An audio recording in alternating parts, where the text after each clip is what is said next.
సింగరాయకొండ పంచాయతీ పారిశుద్ధ్య కార్మికులు ఎదుర్కొంటున్న జీతభత్యాల సమస్యపై జనసేన పార్టీ మండల అధ్యక్షులు అయినబత్తిన రాజేష్ ఆధ్వర్యంలో నాయకులు స్పందించారు. ఈ మేరకు మంగళవారం ఒంగోలులోని ప్రకాశం భవన్లో జరిగిన పీజీఆర్ఎస్ కార్యక్రమంలో జిల్లా కలెక్టర్ మరియు జిల్లా పంచాయతీ అధికారిని కలిసి వినతిపత్రం అందజేశారు. గత కొంతకాలంగా జీతాలు రాక పారిశుద్ధ్య కార్మికులు ఆర్థికంగా ఇబ్బందులు పడుతున్నారని, వారి కుటుంబాలు గడవడమే కష్టంగా మారిందని అయినబత్తిన రాజేష్ ఉన్నతాధికారులకు వివరించారు.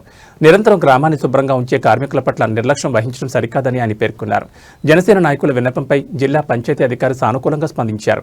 కార్మికుల జీతాల బకాయిల సమస్యను తక్షణమే పరిష్కరించి 2 రోజుల్లో బకాయిలు మొత్తం పూర్తి చేస్తామని ఆయన హామీ ఇచ్చారు. ఈ కార్యక్రమంలో రాజేష్తో పాటు జనసేన మండల ప్రధాన కార్యదర్శి కాసుల శ్రీనివాస్, మండల కార్యదర్శులు అనుమలశెట్టి కిరణ్, కిచెంశెట్టి ప్రవీణ్, గుంటుపల్లి శ్రీను, బింగనపల్లి నాయకులు, మధు, పార్టీ వీర మహిళలు మరియు జన సైనికులు పెద్ద సంఖ్యలో పాల్గొన్నారు.